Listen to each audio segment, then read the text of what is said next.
سالے نے دوبارہ اشارہ کیا اور منظر ختم ہو گیا، لیکن ساتھ ہی ہما کی ہر امید کو بھی ختم کر گیا۔ سالے نے اسی شفاق اور قاتل لہجے میں سختی کے ساتھ کہا، تم نے دیکھا، تمہاری زبان سے نکلا ہوا ایک ایک لفظ ریکارڈ کر لیا گیا ہے۔ تو جاؤ ہما بی بی، اپنے پیر صاحب کو ڈھونڈو جو تمہیں بخشوا سکتے ہیں اور جن کے ساتھ اللہ تعالیٰ بھی۔ سالے نے جملہ تو ادھورا چھوڑ دیا، مگر ہما کے الفاظ دہراتے وقت اس کے لہجے میں جو غضب آ گیا تھا اس سے میں خود دہل کر رہ گیا۔ ہما بھی بری طرح خوفزدہ ہو گئی۔ اس سے پہلے کہ سالے کچھ اور کہتا، وہ روتی چیختی ہوئی وہاں سے بھاگ گئی۔ اس منظر میں جمشید کو دیکھ کر میری حالت پھر ڈاواڈول ہو چکی تھی۔ ظاہر ہے کہ ہما کی طرح وہ بھی اس سختیوں بھرے میدان میں پریشان حال پھر رہا ہوگا۔ میں سوچ رہا تھا کہ جمشید اسی حال میں میرے سامنے آ گیا تو میں کیا کروں گا۔ میں اسی سوچ میں غلطاں تھا کہ سالے نے میری کمر تھپ تھپا کر کہا، آؤ چلتے ہیں۔ نہ جانے اس تھپکی میں کیا بات تھی کہ میں نے محسوس کیا کہ میرے اوپر طاری ہونے والی پریشانی کی کیفیت بہت ہلکی ہو گئی ہے۔ میں قدرے بشاشت سے اس کے ساتھ چلنے لگا۔ ارد گرد پھر وہی پریشان اور وحشت زدہ لوگوں کی ہلچل تھی۔ ہم کچھ ہی دور آگے چلے تھے کہ سامنے سے چودھری مختار صاحب آتے نظر آئے۔ انہوں نے شاید مجھے دیکھ لیا تھا اور میری ہی طرف آ رہے تھے۔ چودھری صاحب میرے بیٹے جمشید کے سسر کے بزنس پارٹنر تھے۔ اس حیثیت میں میری ان سے رسمی واقفیت تھی۔ میرے قریب آتے ہی انہوں نے مجھ سے گلے ملنے کی کوشش کی، جسے سالے نے ہاتھ آگے بڑھا کر یہ کہتے ہوئے ناکام بنا دیا، دور رہ کر بات کرو۔ اس کا لب و لہجہ اتنا درست تھا کہ مجھے بھی اس سے اجنبیت محسوس ہونے لگی۔ اپنی اس رسوائی کے باوجود چودھری صاحب کے جوش میں کمی نہ آئی۔ وہ کہنے لگے، مجھے یقین تھا عبداللہ، آپ ڈھونڈتے ہوئے ضرور آئیں گے۔ آپ کو یاد ہے عبداللہ صاحب، میں نے ایک مسجد تعمیر کروائی تھی جس میں آپ بھی نماز پڑھا کرتے تھے۔ اس کے علاوہ بھی میں غریبوں مسکینوں کی مدد کیا کرتا تھا۔ مجھے یاد ہے چودھری صاحب، میں نے دھیرے سے انہیں جواب دیا۔ اب تو آپ میری سفارش کر دیجئے۔ میں بہت دیر سے پریشان گھوم رہا ہوں۔ یہاں تو جس کو دیکھو اپنی ہی پڑی ہے، نہ کوئی کچھ بتاتا ہے، نہ سیدھے منہ بات کرتا ہے۔ یہ آخری بات کہتے ہوئے انہوں نے بے اختیار سالے کی طرف دیکھا۔ میں نے بھی گردن گھما کر سالے کی طرف دیکھا۔ اس نے لمحہ بھر کے لیے مجھے دیکھا اور پھر چودھری صاحب کے چہرے پر نظریں گاڑتے ہوئے بولا، آپ نے مسجد ضرور بنوائی تھی، مگر اللہ تعالیٰ کے لیے نہیں، بلکہ اپنی نیک نامی کے لیے۔ جب پیسے اللہ کو دیے جاتے ہیں تو گردن جھکی ہوتی ہے، ہاتھ بندھے ہوتے ہیں، لہجہ پست ہوتا ہے اور دل میں عاجزی اور خوف ہوتا ہے۔ مگر آپ کے معاملے میں ایسا نہیں تھا۔ آپ اپنا نام چاہتے تھے، سو دنیا میں نام ہو گیا۔ اب تو آپ کو حساب دینا ہوگا کہ یہ پیسہ کمایا کس طرح تھا۔ اور ہاں، اچھے کاموں پر تو آپ کبھی کبھار ہی پیسے خرچ کیا کرتے تھے۔ یہ کیوں نہیں بتاتے کہ ملک کی ایک مشہور اداکارہ کا قرب خریدنے کے لیے آپ نے کروڑوں روپے خرچ کر دیے۔ آپ کے کھاتے میں زنا کا گناہ ہے، ایک دفعہ کا نہیں بلکہ بار بار کا گناہ۔ الگ الگ عورتوں کے ساتھ زنا کا گناہ، ملک کی مشہور اداکاراؤں اور فیشن ماڈلز کے ساتھ آپ کے تعلقات تھے۔ خرچ کو تو چھوڑیے، آپ کی تو آمدنی میں بھی رزق حرام کی وافر ملاوٹ تھی۔ آپ ملاوٹ کرتے تھے، ذخیرہ اندوزی کرتے تھے، لوگوں کو حد سے زیادہ منافع لے کر چیزیں فروخت کرتے تھے۔ بجلی چوری، دھوکہ دہی، ملازمین کے حقوق میں ڈنڈے مارنا، یہ آپ کے کاروبار کے بنیادی اصول تھے۔ اپنی ترقی کی انتہا پر پہنچ کر آپ نے ایک میڈیا گروپ بنا لیا تھا، جس کے ایک ٹی وی چینل پر آپ لوگوں کو خوش کرنے والے مذہبی پروگرام دکھاتے اور دوسرے پر آرٹ اور انٹرٹینمنٹ کے نام پر معاشرے میں حیا باختہ رویے عام کرتے تھے۔ آپ جانتے تھے کہ دنیا میں کامیابی کا راز لوگوں کو خوش کرنا ہے۔ کاش آپ یہ جان لیتے کہ دنیا اور آخرت میں کامیابی کا راز لوگوں کو نہیں، خدا کو خوش کرنا ہے۔ سالے بے تکان بول رہا تھا اور الفاظ اس کی زبان سے تیر بن کر نکل رہے تھے۔ ان کا سامنا کرنا چودھری صاحب کے لیے ممکن نہ تھا، مگر ان کے لیے کوئی جائے فرار نہ تھی۔ وہ گردن جھکائے سنتے رہے۔ سالے کے لب و لہجے کی سختی نے چودھری صاحب کے چہرے پر تاریکی پھیلا دی تھی، مگر اس نے اسی پر بس نہیں کیا اور کہنے لگا، ذرا پیچھے دیکھیے چودھری صاحب، آپ کے پیچھے آپ کی محبوبہ بھی کھڑی ہے۔ چودھری صاحب گھبرا کر پیچھے پلٹے۔ میں نے بھی نظر اٹھا کر چودھری صاحب کے پیچھے دیکھا۔ سامنے ایک انتہائی مکروہ شکل و صورت کی بوڑھی عورت کھڑی تھی، جس کے جسم سے بدبو کے بھپکے اٹھ رہے تھے۔ سالے نے میری پشت پر ہاتھ رکھا، جس کے بعد مجھے یہ ناقابل برداشت بدبو آنا بند ہو گئی، لیکن چودھری صاحب کے لیے یہ بدبو ابھی تک باقی تھی۔ وہ بد شکل بڑھیا چودھری چودھری کہتے ہوئے آگے بڑھی۔ اس بڑھیا کے قرب سے خوفزدہ ہو کر چودھری صاحب پیچھے ہٹنے لگے اور پھر بے اختیار بھاگنے لگے۔ وہ عورت یا بلا جو کچھ بھی تھی، ان کے پیچھے ہاتھ پھیلا کر دوڑنے لگی۔ یہ عورت کون تھی؟ ان کے دور جانے کے بعد میں نے سالے سے پوچھا۔ یہ چودھری صاحب کی وہ داشتہ اور تمہارے زمانے کے مشہور اداکارہ، رقاصہ اور ماڈل چمپا تھی۔ سالے نے اس بدشکل عورت کا تعارف کرایا تو میں حیران رہ گیا۔ چمپا؟ مگر وہ تو بہت خوبصورت تھی اور لوگ اس کے حسن کی مثالیں دیا کرتے تھے۔ ہاں، مثالیں دینے کے علاوہ اسے اپنا آئیڈیل بھی بناتے تھے۔ اب دیکھ لو لوگوں کے اس آئیڈیل کی شکل کیسی ہو چکی ہے۔ یہ عورت اپنے بھڑکیلے اور نیم عریاں رقصوں سے معاشرے میں فحاشی پھیلاتی تھی۔ اب خدا کا فیصلہ یہ ہے کہ یہ جن دلوں پر راج کرتی تھی، جہنم میں انہی لوگوں پر اسے عذاب بنا کر مسلط کر دیا جائے۔ سالے نے ہنستے ہوئے جواب دیا۔ میں دل میں سوچنے لگا کہ میرے زمانے میں فحاشی شاید انسانی تاریخ میں سب سے زیادہ بڑھ چکی تھی۔ ٹیلی ویژن نے گھر گھر اس طرح کی اداکاراؤں کے جلوے بکھیر دیے تھے۔ اس دور کے تمام معاشروں نے فحاشی اور عریانی پھیلانے والی ایسی عورتوں کو عزت کے بلند ترین مقام پر بٹھا دیا تھا۔ فلمی اداروں اور ٹی وی چینلز کے مالکان کے نزدیک وہ عورتیں مال کمانے کا سب سے سستا اور آسان ذریعہ تھیں، جن کے فحش رقصوں، دل ربا اداؤں اور کم لباسی کو بیچ کر یہ لوگ اپنی دولت میں اضافہ کیا کرتے تھے۔ نوجوان ان کے دیوانے تھے اور اپنی ہونے والی بیویوں میں ان کی صورتیں اور نخرے تلاش کرتے تھے۔ لڑکیاں انہی کے انداز و لباس کی نقل کر کے خود کو سنوارا کرتی تھیں۔ انہی کی وجہ سے شریف مگر عام شکل و صورت والی کتنی ہی لڑکیاں معاشرے میں بے وقت ہو گئی تھیں۔ ان میں سے کتنی تھیں جو اپنے آنگن میں بہاروں کی راہ تکتے تکتے سفید بالوں کی خزاں رت تک جا پہنچیں، اور کتنی تھیں جو معاشرے کی ناقدری کے داغ کو اپنی شرافت کی چادر میں چھپائے دنیا سے رخصت ہو جاتی تھیں۔ میرے چہرے پر دکھ کے آثار واضح تھے۔ یہ آثار سالے نے پڑھ لیے تھے۔ وہ میرا ہاتھ تھامے خاموشی سے ایک طرف بڑھنے لگا، پھر کچھ دیر بعد ایک جگہ ٹھہر کر بولا، خدا نے تمہارے دکھوں کو دور کرنے کا ایک انتظام کیا ہے، مگر بہتر ہوگا کہ اسے دیکھنے سے قبل گزری ہوئی دنیا کا یہ منظر بھی دیکھ لو۔ اس کی زبان سے الفاظ نکلے ہی تھے کہ میرے سامنے ایک منظر فلم اسکرین کی طرح چلنے لگا۔ مجھے لگا کہ میں اس منظر کا ایک حصہ ہوں اور بیان ہوئے بغیر بھی ہر حقیقت سمجھ رہا ہوں۔ صبح کی روشنی کھڑکی پر پڑے پردوں کو خاطر میں نہ لاتے ہوئے کمرے کے اندر داخل ہونے لگی تھی۔ کالج جانے کا وقت ہو رہا تھا، مگر شائستہ کی ہمت نہیں ہو رہی تھی کہ اس سردی میں بستر سے نکلے اور کالج جانے کی تیاری کرے۔ وہ عام طور پر فجر کی نماز پڑھ کر کچھ دیر مطالعہ کرتی تھی اور پھر کالج کی تیاری، مگر آج وہ نماز پڑھ کر دوبارہ بستر پر لیٹ گئی تھی۔ کل رات ہی سے اس کی طبیعت ناساز تھی۔ نہیں، مجھے کالج جانا ہوگا، ورنہ اسٹوڈنٹس کا بہت نقصان ہوگا، اور پھر امی ابو کے لیے ناشتہ بھی تو بنانا ہے، اس نے دل میں سوچا اور ہمت کر کے بستر سے اٹھ گئی۔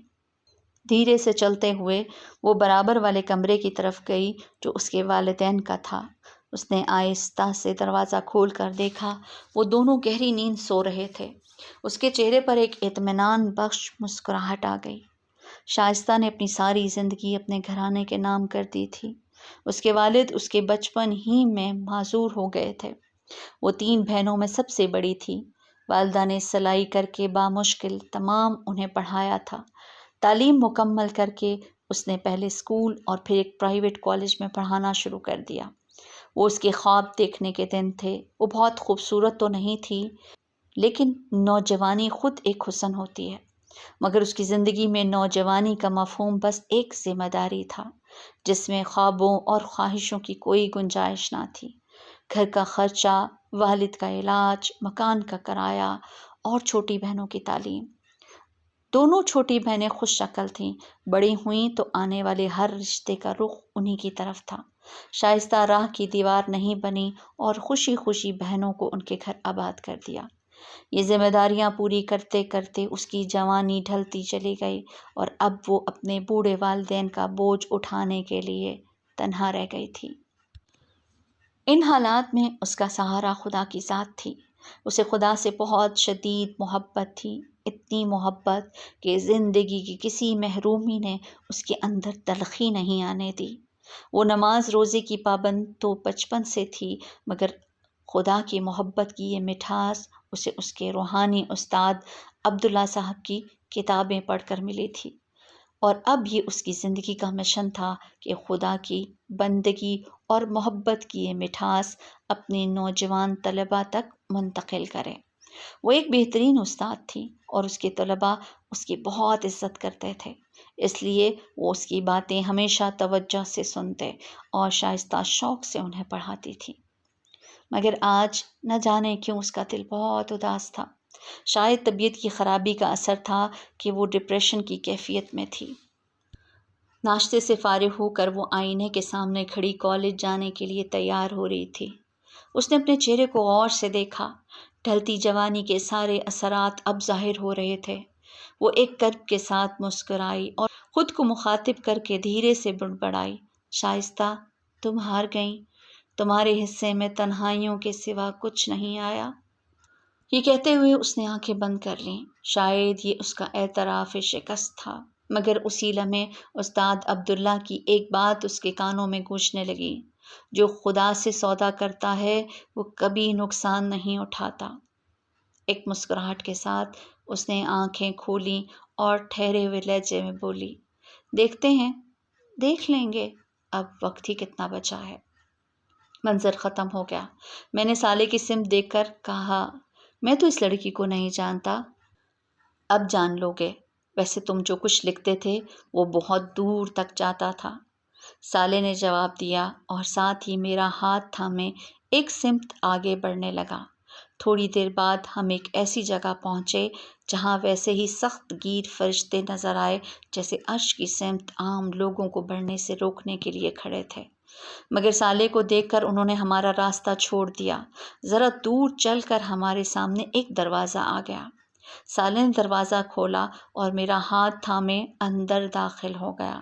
یہ دروازہ ایک دوسری دنیا کا دروازہ تھا، کیونکہ اس کی دوسری طرف حشر کے پریشان کل ماحول کے برعکس منظر پھیلا ہوا تھا۔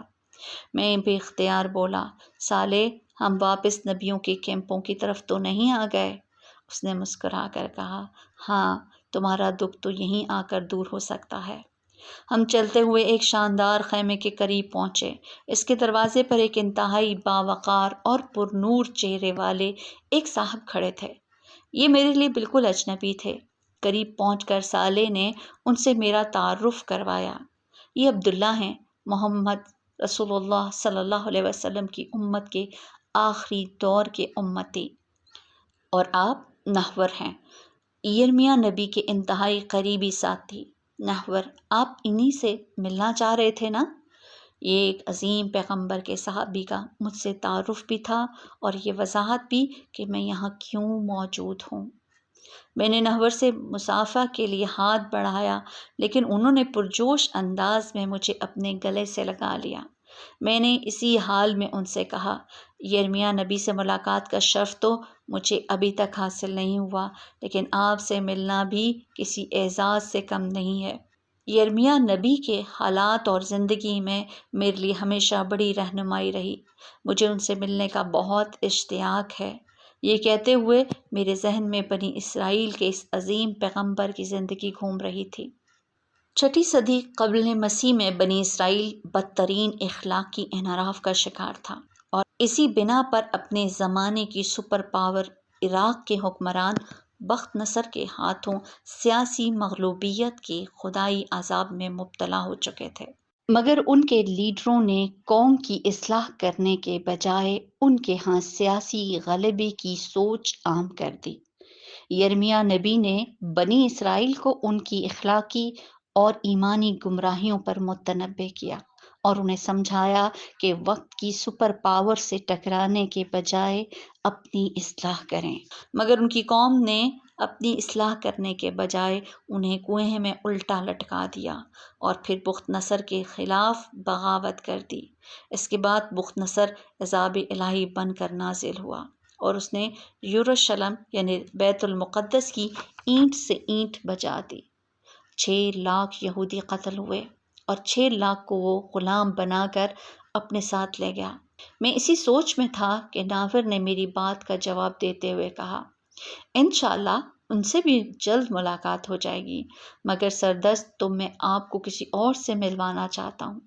یہ کہتے ہوئے انہوں نے برابر کے خیمے کی طرف رخ کر کے کسی کو آواز دی، ذرا باہر آنا، دیکھو تو تم سے کون ملنے آیا ہے۔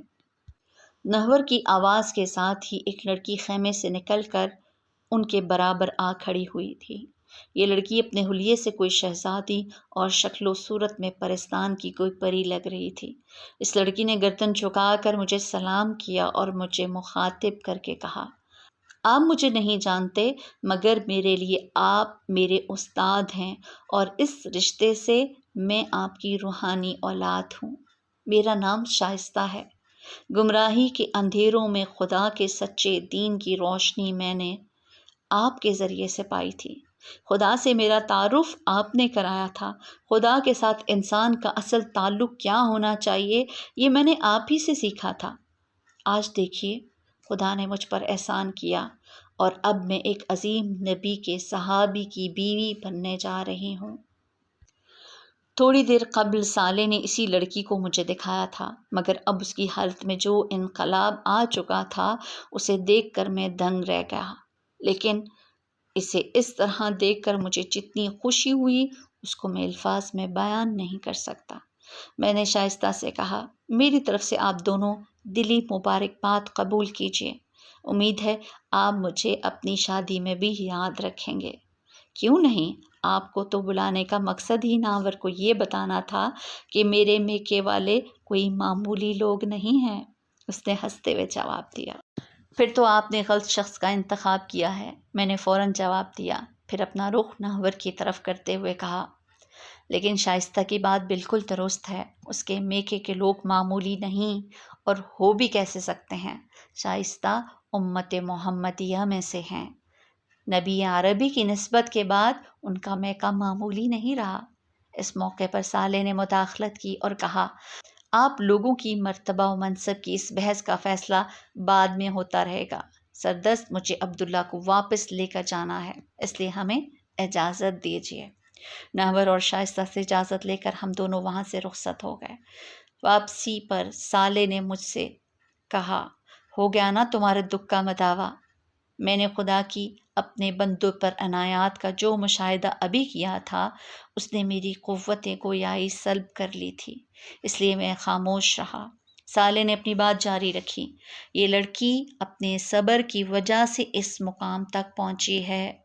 خدا نے اس لڑکی کو سخت حالات اور معمولی شکل و صورت کے ساتھ آزمایا تھا، مگر اس نے محروم ہونے کے باوجود صبر، شکر اور سچی خدا پرستی کی راہ اختیار کی تھی، اور آج تم نے دیکھ لیا کہ جو پچھلی دنیا میں پانے سے محروم رہ گئے ان کا صبر آج انہیں کس بدلے کا مستحق بنا رہا ہے۔ میں چلتے چلتے رکا، اپنی نظریں اٹھا کر آسمان کو دیکھا، آسمان والے کو دیکھا اور پھر اپنی گردن جھکا لی۔